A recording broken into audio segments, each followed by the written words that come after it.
wedding professionals need to show a little more love to the balance sheet.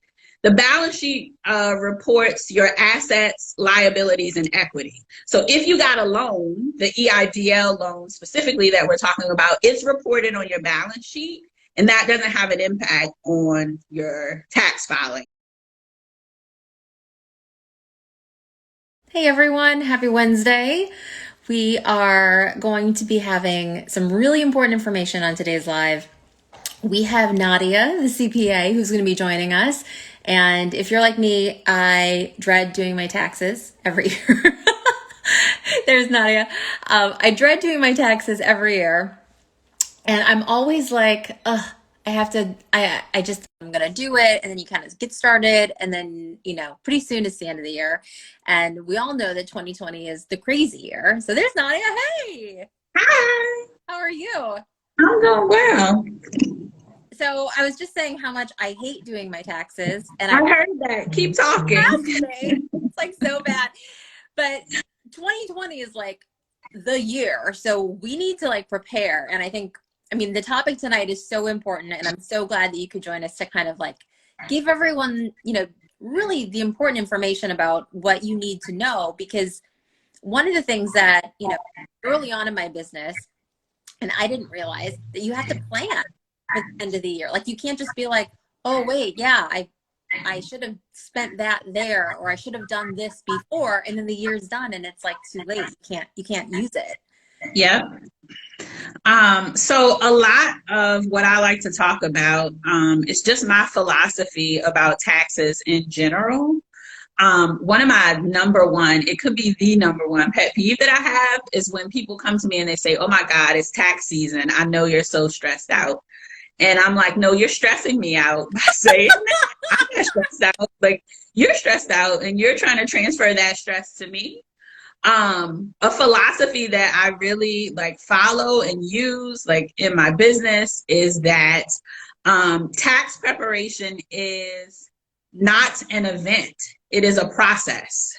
So we're never working towards filing our taxes or April 15th or this year, July 15th, mad rush. I have to do all of these things because it's tax season. No, it's a process. And you're always, as a business owner, in the process of gathering the information that is necessary. So all the people who are all stressed out, I'm not one of those persons. And I tried to work with my clients throughout the year so that they aren't those people either. Just like you said, it's not a surprise, right? You're operating your business all throughout the year, albeit in 2020, maybe we had a little bit less in operations than we have in other years, but there's no reason to be surprised when you get to the end of the year, because just like you said, you don't have an opportunity to make any changes at the end of the year. So you need to be aware of things that are going on all throughout the year. So that was a really good point that you raised, and something that I like to share with people a lot. I love that. So for people who aren't familiar with you, tell everyone a little bit about your background, because obviously you're an accountant, but Yes. You do a lot of work within the wedding industry. And so how did you kind of, find that niche in terms of professionals that way? So I studied accounting in school. I actually have a master's degree in accounting. And while I was getting my master's degree, I studied for the CPA exam. So I took the exam when I was still a student because I said, I don't want to be a working professional and then also still have to study and be a student. So I'm like, let's just do all the studious stuff now. All the studying is happening now. I'm going to take this test and get it over with. So I passed the CPA exam, and my first job, out of school, I was working as an auditor, which is basically just a financial nosy pants person. That's who I am. I got to go to different companies and see how they were running their business. And that was interesting to me because I was always curious about what's happening behind the scenes. So as an auditor, I got to take a peek at some of that stuff. And so I had various jobs. So after being an auditor, I actually got hired by one of my clients. and worked there for a while, then decided to work with some nonprofit organizations in their accounting department. But event planning was the thing that I won't even call it a side hustle. I always referred to it as therapy from my full-time accounting job. I got to plan events for people in my spare time, free time, like just to take my mind off of that. And so about 5 years ago, some things shifted in my full-time accounting work. And I actually quit my job. At that time, I was the chief financial officer of a local nonprofit organization. I quit that job to start an event management company. And so for 2 years, I walked around and said, I'm an event planner. And I met a lot of folks in the events industry who were just passing bad business information. And I couldn't sit still and listen to those things. So I would pipe in and say, well, actually, you should really be doing this. And they would say, well, how do you know? And I say, I used to be an accountant. Well, can you be my accountant? No, I cannot. I'm not an accountant anymore. I'm an event planner. So for 2 years, I refused to do any accounting because I was trying to walk away from that completely. I was only focused on event planning. And then I kind of said, why are you saying no? Like, when you have information to share with people, when it can be useful. And so now I find myself operating 2 businesses. One is a CPA business that really works with creative professionals. So a lot of those folks are in the events industry. Some of them are not. And then also I have an event management business. And 2020 is the first time in my life where I didn't feel like I had to explain having those 2 businesses and having those 2 skill sets, because when things shifted, like I had a major event with 1,000 people at a large venue here where I am that was scheduled for March 25th. And I think it was like March 17th where the governor said, no, you will not gather 1,000 people together. And so that event has been postponed indefinitely. Like whatever else was on the books, like has been shifted. And I shifted my attention to the accounting side because there was so much legislation that came out and people had all these questions and things. So like, this is the first time in my life where I felt like I was able to like use both sides of my brain, not have to explain to people, well, how are you an accountant and an event planner? I'm like, see, 2020 was the year that proved you could do 2 different things and have a way to shift. Like, because unknowingly, we didn't know that this was coming, but you know, it proved to be like something that was beneficial when all the events stopped. And then I could just shift over to helping people understand like their finances in this season. And a lot of like grants or loans and assistance and things that came out with COVID, like it was helpful for me to be able to focus on learning that stuff and share with people. Hi, Tamika just waved at us. Hi. Hey, Tamika. So I do have a question. I mean, speaking of, so for a lot of small businesses, they received either the EDIL or the PPP or both, plus various state grants or loans. So what are those things that, I mean, they applied for it, they received it.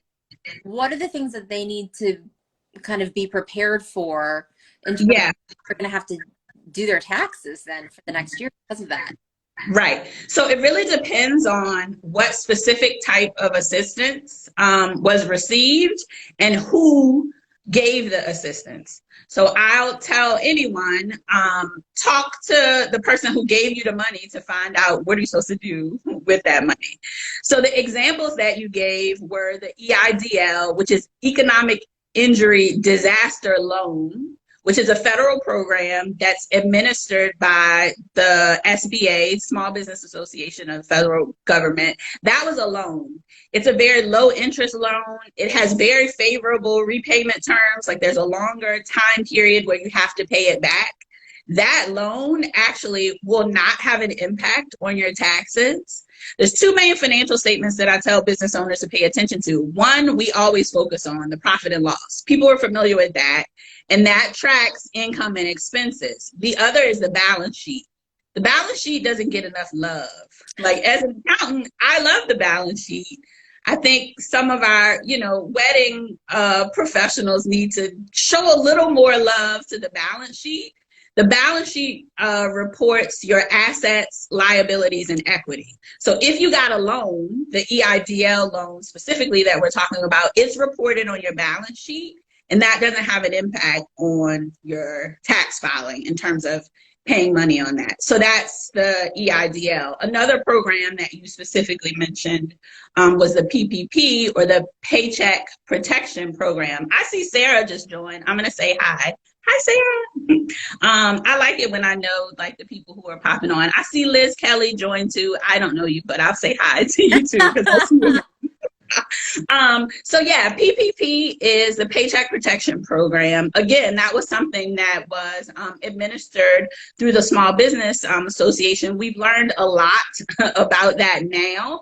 Initially, the money that came out with that was presented as a loan, but we've now learned that below a particular threshold, $150,000 is that threshold. If you received a loan that was less than $150,000, we believe that that is going to automatically be forgiven.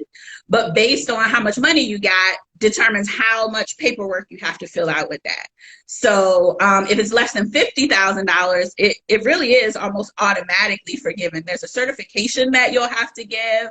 But again, wherever you got that money from, the bank will tell you what paperwork you have to fill out. At the point that that PPP loan converts from a loan to a grant, so that's what forgiveness is that you no longer have to pay it back. Now it's a grant that will have a tax impact.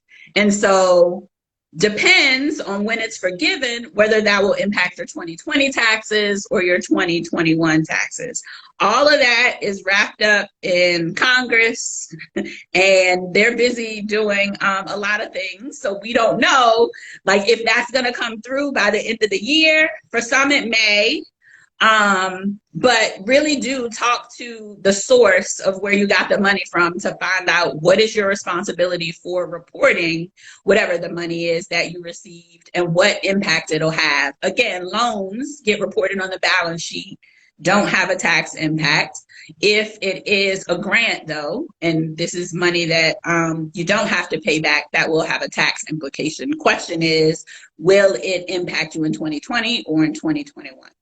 So if they don't, so like if your PPP loan or whatever, the money that you get, if has not yet been forgiven, 2020 ends, that's on your balance sheet. But then if in 2021 it's forgiven, you have to put that on your income in 2021? Yep. Okay. So even though you got the money in 2020, in 2021, because it was forgiven, then you have to have it on your income for 2021, which I think is really important, because a lot of people would be like, it's over, 2020, I already got the money, filed my taxes, I'm done. So this is back to why I think the balance sheet deserves some more love. The income statement or the profit and loss statement is for a period of time. So it's going to report the period that is 2020. But when that period closes from the profit and loss statement, whichever you have, so if your income is higher than expenses, you have a net profit. If your expenses are higher than your income, you have a net loss. Whichever number that is, net profit or net loss, where does that go at the end of the year or at the end of the period? It goes to the balance sheet. So the balance sheet is cumulative. And so I say we need to give it some more love, because it's following your business the entire time. So it's not like, oh, 2020 is over, that's done with, I can pack it up and put it aside. No, no, no. That number is still sitting on your balance sheet, still a part of your business. We can still like have an impact. So if that loan is forgiven, then there's going to be an impact on the 2021 profit and loss sheet. I'm telling you, we need to learn to love on the balance sheet a little bit more and understand like what those numbers are and what it means, because just because the year is over doesn't mean everything goes away.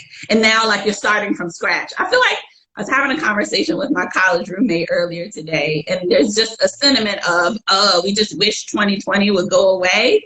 And the year will end, but the things that we've experienced in this year, like they're still coming with us. We don't get like hard stop, it's over, we never remember, we don't have to think about it again, especially as it relates to the money in your business.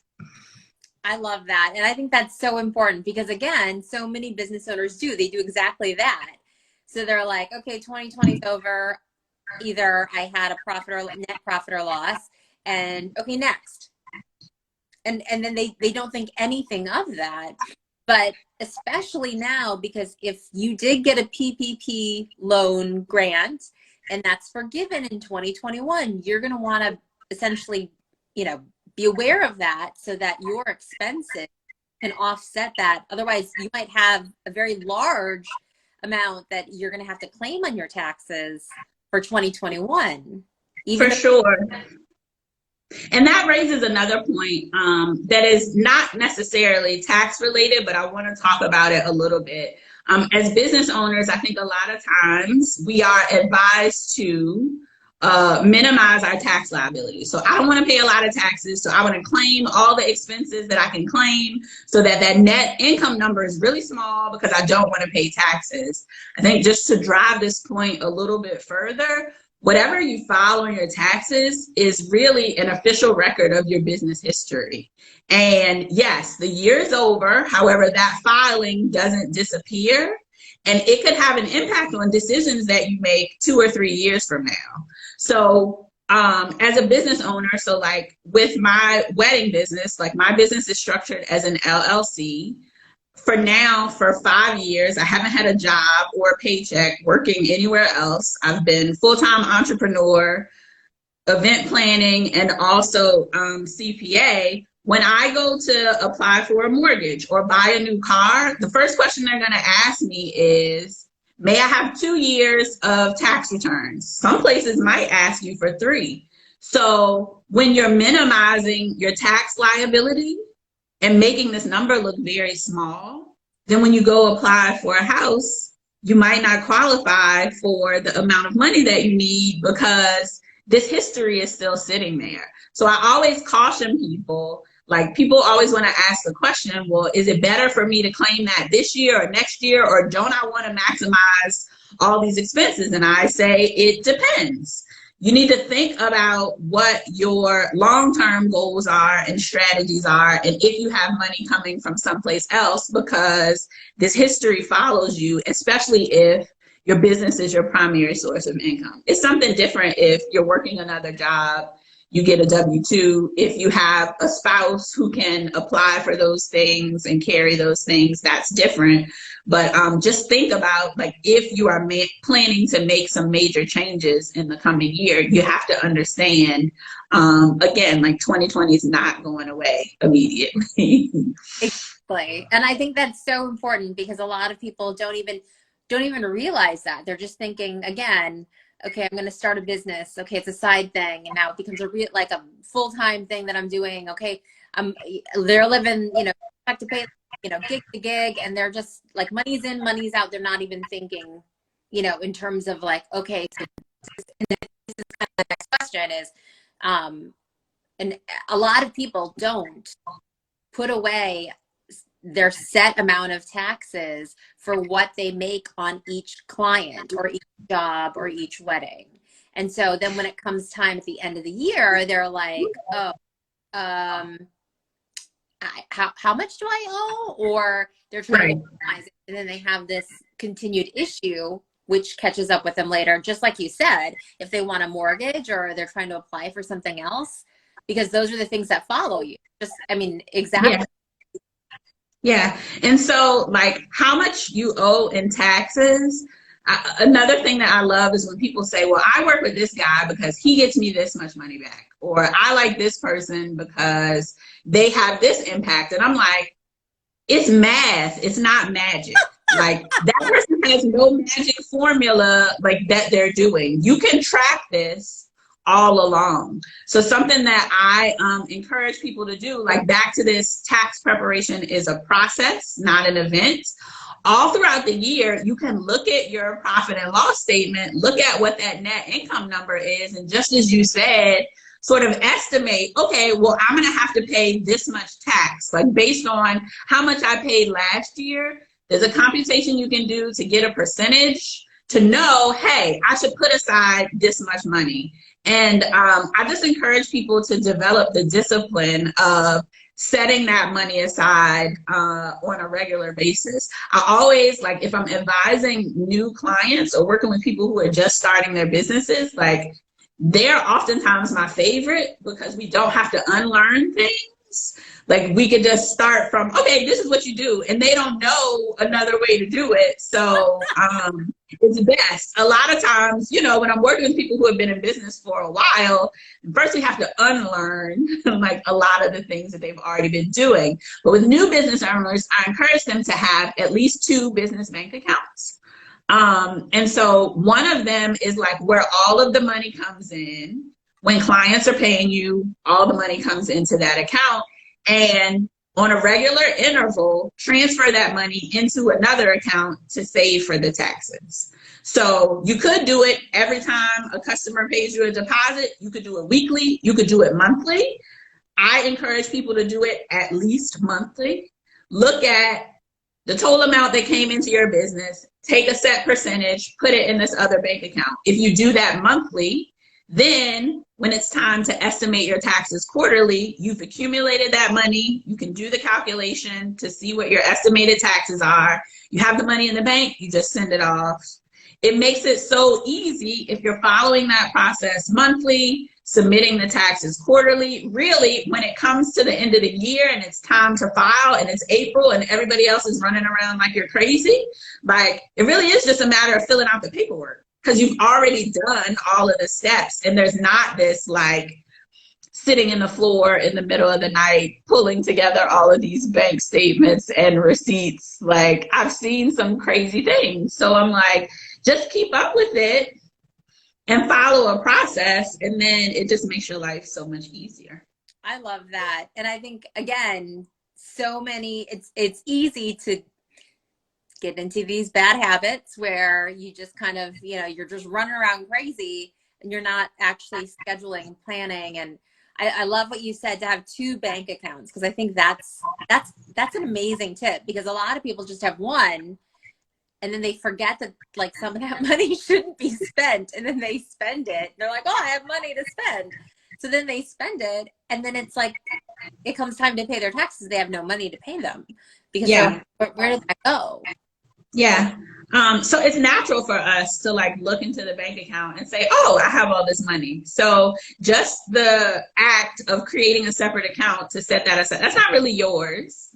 Like, it's due to the federal government and the state government where you live, and maybe even in some places, local governments charge an income tax. And so you are going to have to pay that money out, and you will ultimately pay less if you're setting it aside a little by little. Because if you don't have it at the time that it's actually due, then there's interest and penalties that kick in.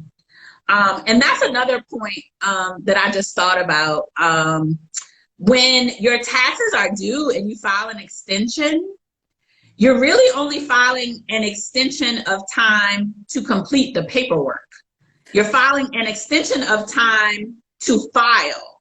It's not an extension of time to pay. The money's still due right now.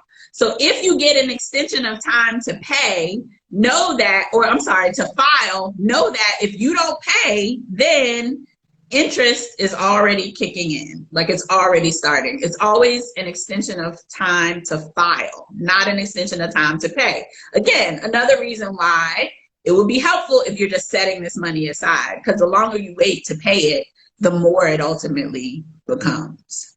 I think it's so easy to not, again, like, once you're in that habit, you don't even think about that money, because it's not, you're not thinking of it as yours. You recognize, like, by this separate account, that it's being set aside for something else. And I mean, you could set it aside in like a savings account and accrue interest on it, right? So absolutely, people can, I mean, just think of it that way. That's another way that you can actually take your money and make money on it while you're saving it, so that you're not freaking out because you spent it on something else, thinking that you had all this extra money to spend. And it really does take, if you're already in the habit of doing something else, then it really does take a bit of discipline to sort of flip that switch in your mind and say, okay, now I'm going to do it this way, to save myself the trouble that I've had like all these years or so far along. That's funny.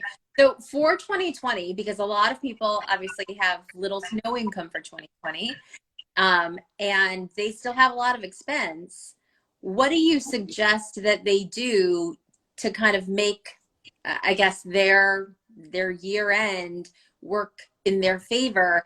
Because I think that, you know, it's one of those things, like near the beginning of 2020, people were still booking and there were still weddings and things like that.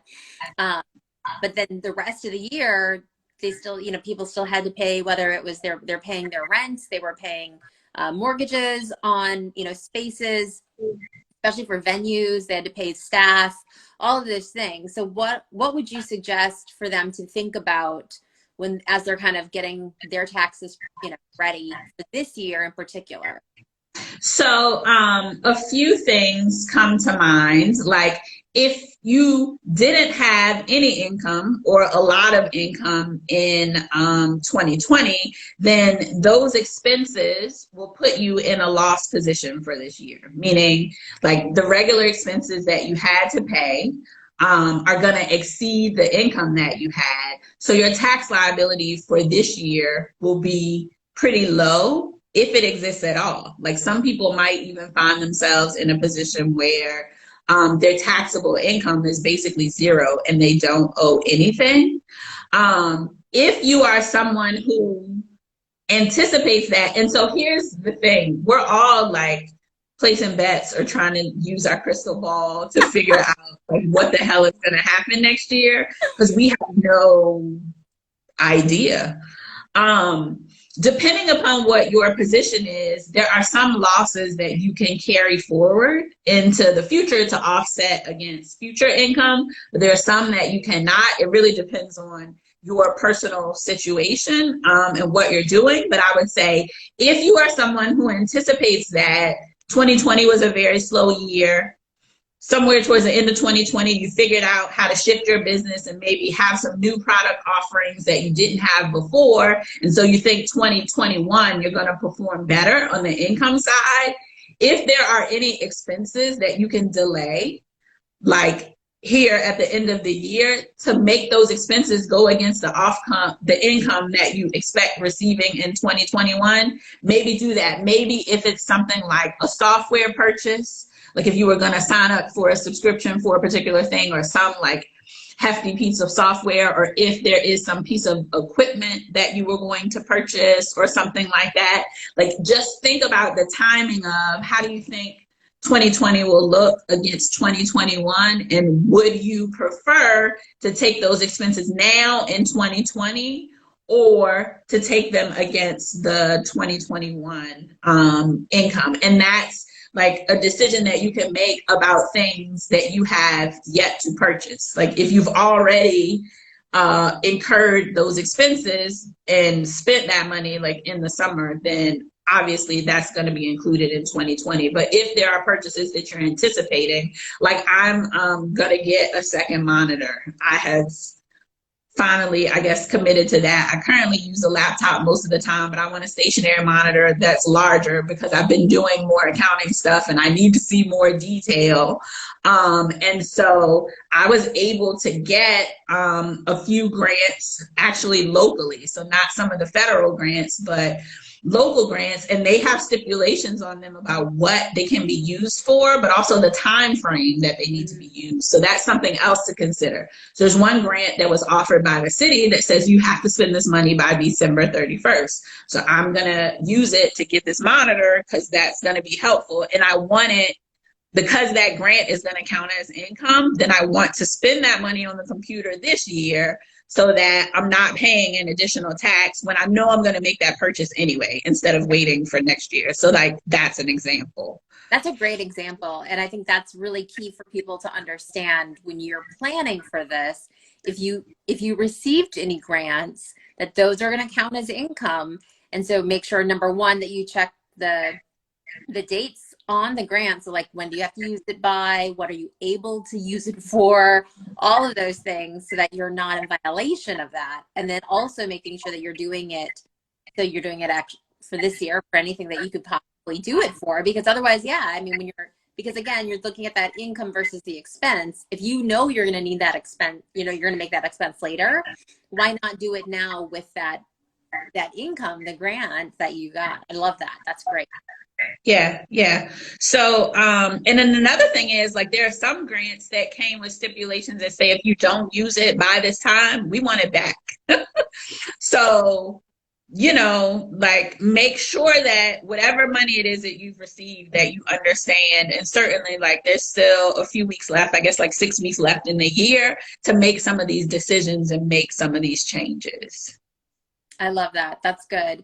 And so in terms of, like, you know, anything else for 2020, are there any other kind of, you know, normally when you're doing your taxes, you're thinking of like categories of expenses or categories of, you know, income or how things are being kind of allocated. Mm-hmm. Are there things that are different for 2020 that people should be thinking about, other than I think the grant thing that's fantastic, because a lot of people just they won't realize that. Yeah. So the grants versus loans is like the biggest thing for 2020. We had major tax law reform at the end of 2017. So for 2018 and 2019, we were under, it's the Tax Cuts and Jobs Act that was passed that put into place a lot of this new legislation. I don't anticipate anything else like big that's coming for 2020. Again, like that loan versus grant thing came out of the CARES Act, which Congress passed to like help provide some COVID relief. So that's new for 2020, but I don't anticipate like, or haven't become aware yet of any tax law changes for 2020. Now, for 2021, we may see some stuff, because also we just elected a new president, and that will have an impact. There was a lot of discussion about the difference between Trump's tax plan and Biden's tax plan. None of that stuff obviously like will come through this year, because the change in power won't happen until January. And then from there, like, we'll learn how many of those things can get implemented during the first year. But I would say anticipate that there will likely be some sort of changes in 2021. I see Black gay weddings saying Biden. It's not a political discussion. We're talking about taxes, but I'm, you know, I don't have my phone, that's it. I'm just gonna sip his tea. Right. See, I'm going to tell you the truth. A couple of days ago, it's cold now. Today when I woke up, it was 39 degrees. But one day last week, I want to say it was like 75 degrees. And I put on a short sleeve dress, like with a jean jacket, and I put on some Converse Chuck Taylors. I had on my blue Chuck Taylors. And I don't know why, but I was leaving the house and I kind of skipped down the steps and I saw my feet. And I was thinking, oh, I feel real vice presidential today. Because Kamala Harris is always wearing those Chuck Taylors. So I was like, oh, I'm feeling a little vice presidential. I like it. So yeah, I got way off track. We're talking about taxes. And what's going to happen with the taxes, we don't know, but I anticipate that there might be some changes. Nothing that would happen for 2020, but maybe 2021, 2022. So when we learn about that, you know, we'll share more information, but that could have an impact. Oh yeah, you were asking about 2020 changes. There were a few resources that I wanted to give. And so I have not done this before, but I can make comments here, right? I think so, yeah. So I'm going to drop a few links in the chat. If they don't work, forgive me, because I've not done this before. I'm going to write them down and I'll put them in the caption for sure. Okay. So the first thing that I'm trying to give you is a link to IRS publication number 535. If this link doesn't work, you can go to irs.gov and just search for publication 535. What that is, PDF. Let's see. That publication number 535 is where the IRS details what is a business expense. So in general, business expenses are things that are ordinary and necessary to operate your business. So if it's necessary, it's something that you need to operate your business. And it's ordinary because someone else who does the same thing as you would say, yes, we need to spend money to do that. That publication will give you like a list of different categories. And if you're trying to wonder, can I deduct this or not? You can search that publication and find some information there. And then the second one, so this is a thing that might be different in 2020, not because the tax law has changed, but because more people, Shades of Grey Productions, hello. Morris. So more people may be taking advantage of a home office deduction. So that is a question that I've been getting a lot. In order to take a deduction, because everybody's working from home now, right?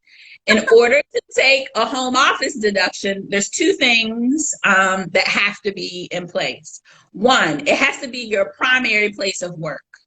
So I do have a home office. I'm in my office now, like this, not in my home. But for 4 months out of the year, I didn't come here. I came here to water the plants and pull the mail, but I was not here at all. So during that time, I set up a home office. I got a new desk. I got a chair, like bumped up my internet speed, like all of those things that I paid specifically, I'm going to deduct those like from my business to set up. And just for that time period, I'm going to claim that home office deduction because that was my primary place of work. So the first thing is, it has to be your primary place of work. And then the second thing is that it has to be a dedicated home office. It can't be part-time guest room, part-time laundry room. You can't work at the end of the kitchen table and then say that the kitchen is your home office. It doesn't work that way. Like, it has to be a dedicated space. So if those two things are true, then you're able to deduct some expenses associated with that. And so publication 587 is the one that speaks to home office deduction. So again, I'm going to try to drop this link in the comment section here, but it's publication 587. You can go to irs.gov, look that up, and get more information about the home office deduction, because lots of people are asking about that this year. I love it. So with the home office, obviously, the home office, in terms of deducting that, just to be super clear, so like if you're paying, for a round number, $1,000, right, in rent, and a certain percentage, a certain portion of that dedicated space, so that square footage percentage of your rent, that percentage then could be essentially deducted as your home office amount. Is that correct? Yes. So let's just go with that example a little bit further. If your house, apartment where you live is 1,000 square feet, and then 200 square feet is the office, then 20% of where you live is your office. And so you would take like 20% of the cost. So if it's your utilities, if it's like, it could be like the rent that you're paying, it could be like anything to maintain, anything to acquire or maintain that property. So another thing is, like, some people really did do renovations to create an office. So maybe it used to be a different kind of space, and so they painted, or like I said, you purchased a desk or any sort of office equipment, anything that is directly related to that space, you can deduct 100% of that. But if it's something that you're paying for the whole house, then what if you work in every room of the house? You need to set some parameters. Oh my goodness. You can so that your bedroom, because I know that Michael wakes up and he's like ready to go. I need some separation. So I don't want to, you know what I mean? Like, work in the space that I sleep, in the space that I cook, in the space that I need some separation. So if you work in every part of the house, I don't think you can still say that every part of the house is a dedicated office space. So nice try, but I don't think it's gonna fly. Pick a spot. Even if you're not always sitting at the office spot, pick a spot so that you have a leg to stand on if ever you need to defend that. I love it. Morris says, this is great information. Can we put it in the chat bar? So all of this is going to be in the caption. So after this, it's going to be posted on our Instagram account like normal. And in the caption, I'm going to have all of this information. And then No. I mean, you tried it, right? But I'm shutting it down. No. Oh my goodness. So bathtub, check. Shower, check. I mean, our greatest ideas come in the shower, right? I mean, they do, but the IRS is not going to recognize that, and we don't want to play with them. So, and if it comes to this, and Michael is debating the IRS about this, I want him to have a front seat. I'm just saying. He's gonna be standing alone because I'm not gonna say I supported this at all. At all. I love it. I love it. This is fantastic. And so the home office, I think, is really important in that the designation that you said. So when it comes to the square footage of the space, that's the percentage of your rent or mortgage, of your, utilities, internet, things like that. However, if you bought a desk, the full amount of that desk, not the percentage, the full amount, because you're not doing anything else on that desk. Right. Well, you might be eating, but we won't tell anyone. You're eating on the desk, a new chair, right? Things like that. Mm-hmm. That full amount then can be deducted because that was your business expense, given the fact that you have to work from home now. Yes. And let me share one more little caveat. The things that we're talking about, I'm assuming that you are the business owner. So I'm assuming that the folks within this audience are the business owner. If you're an employee who works for someone else and you're being paid to do that work, then those, you can't have the home office deduction if you're an employee or if you're getting reimbursed for those costs. So a lot of times your business or the company, if you're working for someone else, the company may pay you for a cell phone stipend or to boost your internet or something like that. If you're getting reimbursed for it someplace else, you can't claim it. So is it Michael? Yeah. I see you have a question about cell phone usage. What's your question? You can't have more than one person join the conversation, can you?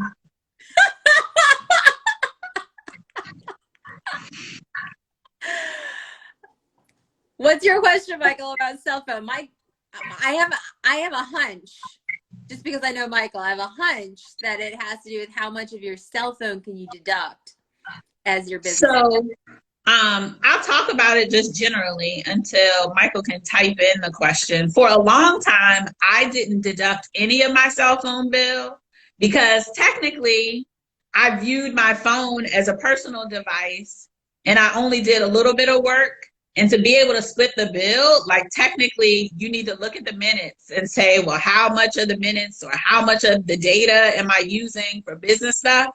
And I just didn't feel like it was a big enough amount for me to go through the hassle of tracking all of that. So I just left it off. However, I recently upgraded my phone. And so I'm calling it a phone. I think it's a farce.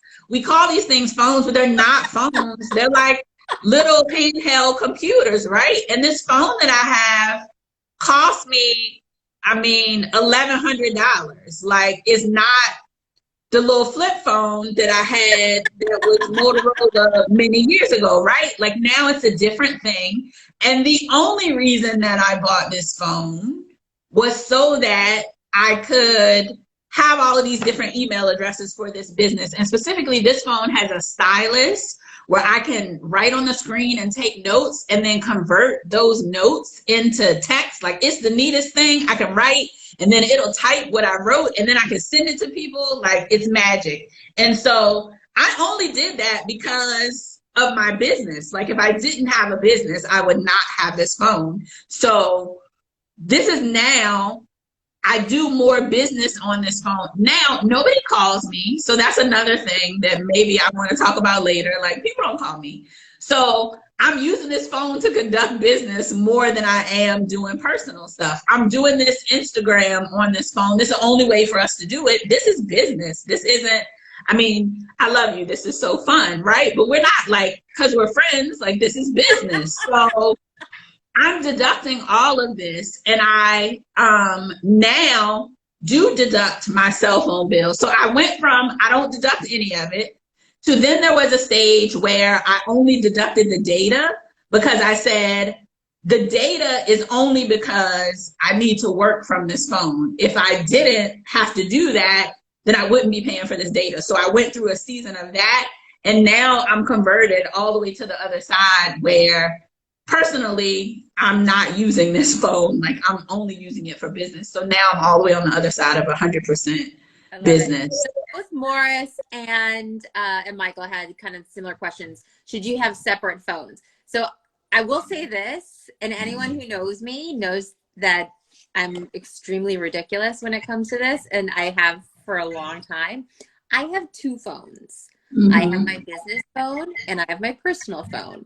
And the reason was always because if I needed to, well, one, obviously for the deduction, so it was really clear, but also two, because, you know, my child is now like a large man child, so it's not as big of a deal. But when he was little, if the babysitter needed to reach me or if there was a fire in the house, like whatever, right? It's a personal emergency. I had my personal phone. But then, of course, I had my business phone. So if I was working, right, and you're waiting for that vendor to call you, you have your business phone.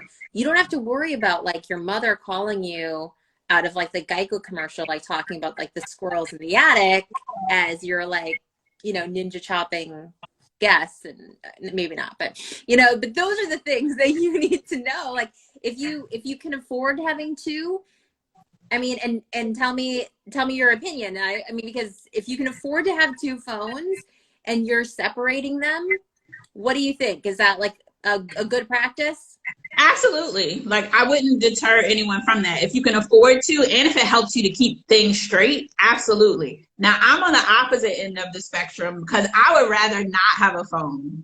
I recently like posted on my personal Instagram, I was watching this movie, He's Just Not That Into You. I love that movie.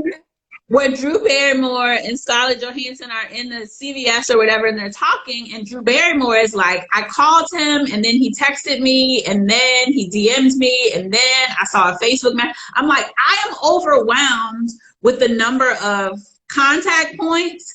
I would rather not have a phone at all. Like, for both of my businesses now, the phone number is not listed. My clients have the phone number. So once we're working together, you get the number, but like it's not on the website because I'm overwhelmed with the volume of communication that comes in. So I would never have two phones because that would just be another thing for me to manage. However, I understand like if that's how your brain like separates the thing, and also just as you said, so that you can separate business calls from personal calls, and you have the capacity to move between the two phones and to keep the deduction separate. Absolutely. I wouldn't be the person who has two phones. But yes, like that makes it very clear to track. All of the business stuff happens over here, 100% deductible. Personal stuff happens over here. Don't even touch it. So Michael asked, from like a tax perspective, is one better than the other? No, I think, and so this is another thing too, like back to business expenses are ordinary and necessary. Like you decide what your workflow is in your business. So I don't think that's dictated by the tax law, and there's not necessarily one that's better than the other. I would say whatever it is that you're deducting. So if you're taking the position that it is business use of the cell phone and you're using the same phone, then you would have to be able to support that position if ever it was called into question. So if you're using the phone for both, if we went back and pulled the records, like if that needed to happen, then could we see through the call log that this is business stuff? If so, roll with it. I think whatever you're doing, like from a tax perspective, you just have to have the documentation there to be able to support what you're doing. And fun fact for anyone who thinks that you will never get audited, I got audited by New York State one year, following year by the IRS, for no other reason except I won the lottery. And those are things that I can't tell you how thankful I was for my spreadsheets and keeping detailed receipts. And like, I mean, I had everything like color coded. The guy was like, this is great. Thank you very much. That's great. But those are because it would have been an issue. You're not sure when that's going to happen. And if it does, you're not going to remember all of that stuff. So doing it at the time and having it organized, you know, you'll thank yourself like so much later if ever it happens. I will say the likelihood that you're going to get audited is pretty low. So like there are certain things, and we don't know what all those things are because the IRS won't tell us, but there are certain things that are flags. So like winning the lottery might be, you know, one of those things that just call their attention, or somehow when you have that on your return, then it flags in the system. And so every random 1,000th person who wins the lottery, they're going to pull you out, right? It's kind of like when we used to fly. I'm saying used to fly because I haven't flown this year. And like you get tapped by TSA for like, okay, step over here. Like randomly those things happen. But in terms of like statistically speaking, for people who make less than $250,000, the likelihood that you're going to get audited is like 0.005% of those people. So it's pretty low, but it can happen. Some things that raise it are, again, like if there are flags that go off in their system. Another thing that's a flag where they're tapping, you know, the 537th person who files an amended return. So when you file an amended, so I don't start filing taxes until like the middle of February, because by then everyone should have all the information that they need from the previous year. I've seen it where folks file and then they get another statement or something and then they need to amend. My preference is to wait until you have all the information. I've asked you all the questions. Know that you have all the information so that we can be confident in what we're filing and not have to amend. There's not a problem with filing an amended report, but it does give the IRS another opportunity to take a look at you, and you might be number 537 and now you're audited, which again, if you have the documentation, it's fine. You just turn it over, they ask you a bunch of questions, you move on with your life. But if we can avoid that, just because it brings questions and stress and heartache and people get freaked out, then we try to avoid that situation. Which I think that's a good thing, especially for 2020. You don't want to have to be audited in 2020. We have enough going on. We have enough that we have endured for 2020. Let's not add audit to the list. I agree. So they're going to kick us off in like 6 minutes because they like cut us out. They don't like us. But last kind of thoughts for people as they're putting everything together, like any things that they should be thinking of in terms of whether it's expenses or things they should try to get for income. I mean, we got like 6 weeks left, so yeah. It's crunch time. We've kind of talked through everything that I had in my notes that I wanted to make sure that I shared. If I could leave you with one thing and you don't remember anything else that I said, then it's, again, that philosophy that tax preparation is a process, not an event. And I always say stay ready because it takes too long to get ready. I like it. That's my mic drop moment. Last thought to share. I love that. And okay, so total side note, because again, they're probably going to cut us off, but total side note, for the last like maybe 10 12 lives, there's always these great, thank you, Tamika. There's always these great like little sayings or nuggets, and we're like, we need to put these on t-shirts. We need to sell merch. Be like this is what Nadia the CPA says. Yeah. Tax preparation, it is, because just like you pay your bills every month and you do all these other things every month, I mean, clearly we know what it's like when you wait for like 6 months before you get a haircut, right? No one wants to do that. You go for your like monthly, every 6 weeks, whatever, because there's a reason for that. You wait. That's a process. It's brutal when you wait. So yeah, stay in the process. Stay in the process. That's my closing thoughts and words. And I'm in with the merch. With the merch, that's our next thing that we should do is we're gonna have to do merch, and yeah. I love it. Nadia, thank you so much. This was so great. Thank you. This was fun. Thanks for inviting me on. It was a good conversation. I'm glad we had some activity in the comments and folks seemed to get something out of this. It was great talking with you. Awesome. Well, have a wonderful rest of your evening and rest of 20. I hope, it's not, There's nowhere to go but up. Right? There's nowhere to go but up. I love it. Nadia said it here. It's going to be up. Right. It's going up, people. Going up. Well, thanks so much, everyone. Have a great night. Thanks for joining. And all of the things and the resources that Nadia had provided, I'm going to put those in the comments or in the caption when this is posted so that you guys can go ahead and reference those. That's total gold. Thank you so much, Nadia. Good night. All right. Have a great night, everyone.